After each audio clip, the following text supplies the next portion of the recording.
അല്ലാഹുവിന്റെ റസൂൽ നിങ്ങൾക്ക് മാതൃകയല്ലേ? അവിടുത്തെ കുടുംബം നിങ്ങൾക്ക് മാതൃകയല്ലേ?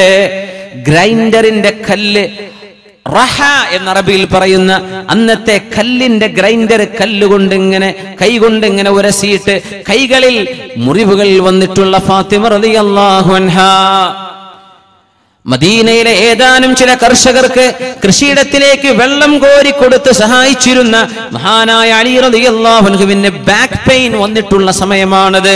ബാക്കിൽ പെയിൻ വന്നു.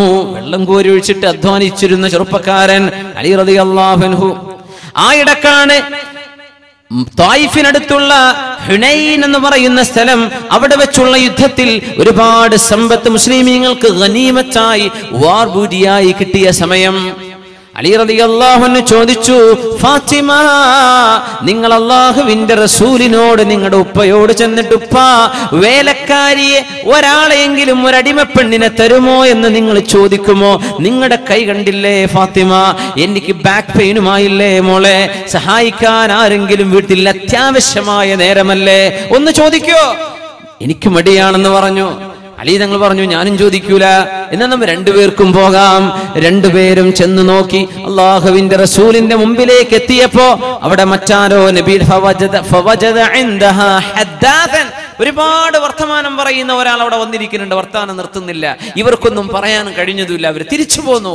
അല്ലാഹുവിന്റെ റസൂൽ ആ വീട്ടിലേക്ക് രാത്രി സമയം തിരിച്ചു വന്നിട്ട് മോളോട് ചോദിച്ചു, അലിയേ, മോനോട് അലിയേ, മോളോട് ഫാത്തിമ, എന്തേ നിങ്ങൾ വരാൻ കാരണം? എന്തായിരുന്നു പ്രശ്നം? നബി തങ്ങൾ രണ്ടുപേരുടെയും നടുവിലിരുന്നു. അലി റളിയല്ലാഹുവിന്റെ തോളിൽ ഒരു കൈ വെച്ചു, ഫാത്തിമ ബീവിയുടെ തോളിൽ മറ്റൊരു കൈയും വെച്ചു. ഇതൊരു നൃത്തം. അമ്മോശനാണ് വന്നിരിക്കുന്നത്, തന്റെ ഭാര്യയുടെ ഉപ്പയാണ് വന്നിരിക്കുന്നത്. റസൂലുള്ളാഹി സ്വല്ലല്ലാഹു അലൈഹി വസല്ലം, ഒന്നുമില്ല നബിയേ, ഫാത്തിമ ബീവിയുടെ കൈ കണ്ടില്ലേ, അതിന് പരിഹാരമുണ്ടോ എന്ന് ചോദിക്കാൻ വന്നതാണ്. എനിക്ക് ബാക്കിന് പെയിൻ ഉണ്ട് നബിയെ, പരിഹാരമുണ്ടോ എന്ന് ചോദിക്കാൻ വന്നതാ. എന്ത് പരിഹാരം? ഹുനൈനിൽ കിട്ടിയ ആയിരക്കണക്കിന് അടിമകളിലും യുദ്ധസാമഗ്രികളിലും ഒരടിമ പെണ്ണിനെ ഞങ്ങളുടെ വീട്ടിലേക്ക് സഹായത്തിന് ഒരു വേലക്കാരിയായി കിട്ടുമോ? അതാണോ വിഷയം? മോളെ ഫാത്തിമ, മോനെ അലിയേ, നിങ്ങൾ രണ്ടുപേർക്കും ഇതിനേക്കാളും ഖൈറായത് ഞാൻ പഠിപ്പിച്ചു തരട്ടെയോ? അത് നിങ്ങൾക്ക് വേണ്ട, അത് മുസ്ലിമീങ്ങളിലെ പാവപ്പെട്ടവർക്ക് കൊടുക്കാൻ വേണ്ടി വെച്ചതാണ്. എന്റെ കുടുംബത്തിന് അത് എടുക്കാൻ പാടില്ല. മോളെ, മോൾക്കത് വേണ്ട. അലിയേ, നിങ്ങൾക്കത് വേണ്ട. യാ ഫാത്തിമതു യാ അലിയു, അലിയേ ഫാത്തിമ, ഇദാ അതൈതുമാ മൽജഅകുമാ, നിങ്ങൾ രണ്ടുപേരും കിടന്നുറങ്ങാൻ കിടപ്പറയിലേക്ക് വന്നാൽ ഫസബ്ബിഹാ 33 പ്രാവശ്യം സുബ്ഹാനല്ലാഹ് എന്ന് പറയാൻ നിങ്ങൾക്ക് കഴിയുമോ? വഹ്മിദാ 33 അൽഹംദുലില്ലാഹ് എന്ന് 33 പ്രാവശ്യം പറയാൻ പറ്റുമോ? പറയാം നബിയെ. وكبرا 34 34 പ്രാവശ്യം അല്ലാഹു അക്ബറും. നിസ്കാരത്തിന് ശേഷം ചൊല്ലില്ലേ 33 സുബ്ഹാനല്ലാഹ്, 33 അൽഹംദുലില്ലാഹ്. പക്ഷേ നിസ്കാരത്തിന് 33 അല്ലാഹു അക്ബറാണ്. ഉറങ്ങാൻ കിടക്കുമ്പോൾ 34 തവണ അല്ലാഹു അക്ബർ. ഇത് നിങ്ങൾക്ക് ചൊല്ലിക്കിടന്നാൽ നിങ്ങളുടെ വിഷമം അല്ലാഹു തീർത്തു തരും, നിങ്ങളുടെ ക്ഷീണം അല്ലാഹു അകറ്റിത്തരും.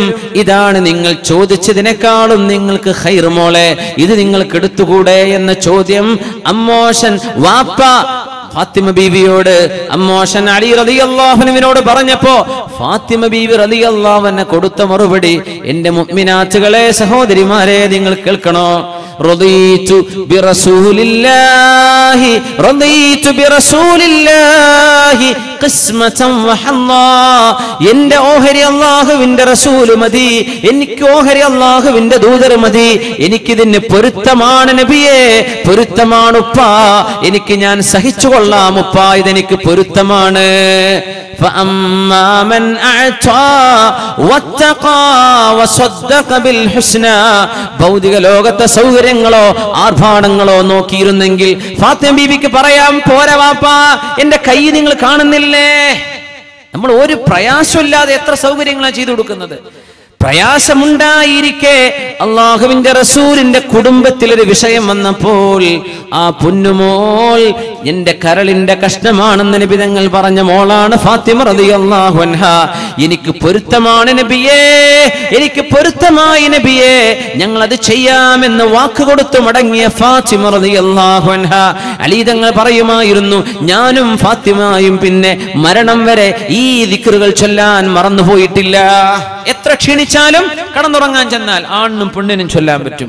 ജോലി കഴിഞ്ഞ് വരുന്ന ആളുകൾ, അധ്വാനിച്ച് വീട്ടിൽ ഒരുപാട് അധ്വാനിക്കുന്ന പെണ്ണുങ്ങൾ, എല്ലാവർക്കും അധ്വാനം ഉണ്ടെങ്കിലും ഇല്ലെങ്കിലും ഈ ദിക്ർ സുന്നത്ത. എങ്ങനെ? കടന്നുറങ്ങുമ്പോ സുബ്ഹാനല്ലാഹ് 33, അൽഹംദുലില്ലാഹ് 33, അല്ലാഹു അക്ബർ 34. അതങ്ങ് ചെല്ലുന്നതിന് എണ്ണം പിടിച്ചു പോയപ്പോ അങ്ങ് ഉറങ്ങിപ്പോയി എന്ന് വിചാരിക്കുക.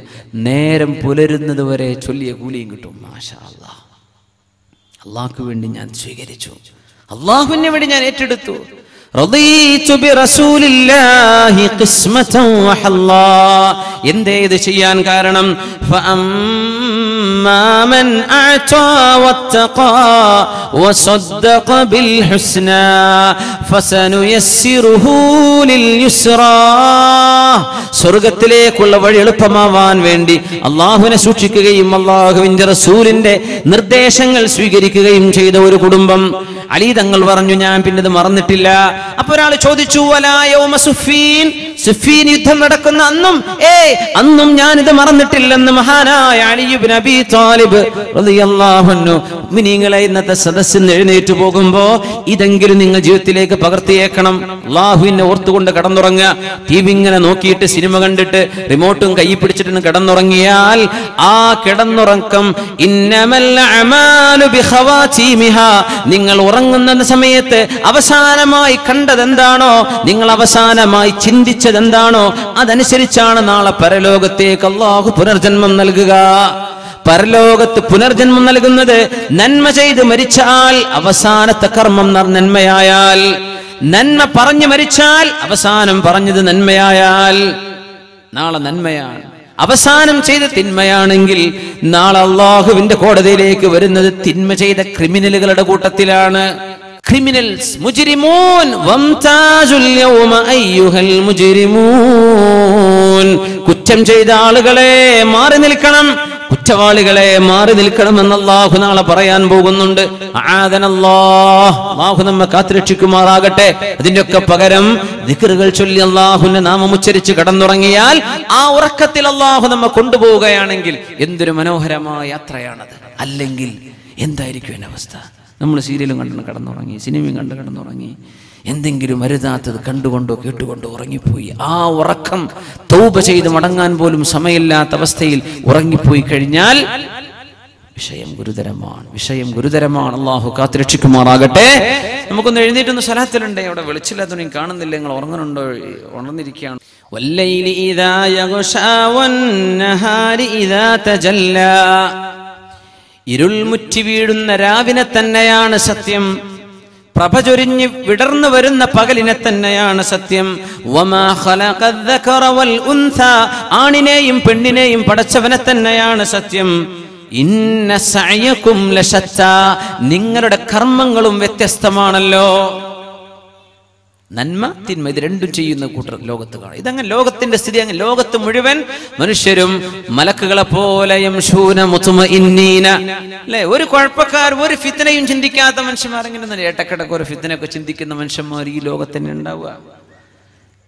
പ്രശ്നങ്ങൾ ഉണ്ടാക്കാൻ ആലോചിക്കുന്നവരും അത് പരിഹരിക്കാൻ ആലോചിക്കുന്നവരും ഒക്കെ ഈ മനുഷ്യരിൽ കാണും. ഇതാണ് അത്ഭുതം. ലോകത്ത് ഇത് രണ്ടില്ലാതെ പോകില്ല എന്ന. എല്ലാവരും നന്നായിട്ടൊരു ലോകം സ്വപ്നത്തിലേ ഉണ്ടാവുന്നു. കുറേ പ്രശ്നക്കാരെ, കുറേ പ്രശ്നം പരിഹരിക്കുന്നവർ, കുറേ നന്മയുടെ ആളുകൾ, കുറേ തിന്മയുടെ ആളുകൾ, ഹൃദയം ഒരുപാട് ലോലമായ ഹൃദയത്തിൽ കരുണയുടെ ഉറവുകൾ ഒഴുകുന്ന ആളുകൾ, എന്നാൽ കാഠിന്യത്തിന്റെ കരിങ്കട്ടകളുള്ള ഒരുപാട് മനുഷ്യന്മാർ വേറെ. ഇതൊക്കെ ലോകത്തിന്റെ ചിത്രമാണ്. ഇന്ന സഅയകും ലശത്താ, നിങ്ങളുടെ കർമ്മങ്ങൾ വിഭിന്നമായല്ലോ. فأما من أعطى واتقى وصدق بالحسنى, അല്ലാഹുവിന് വേണ്ടി നൽകുകയും പരലോകം കിട്ടുമെന്ന് പ്രതീക്ഷിക്കുകയും ചെയ്തവർ.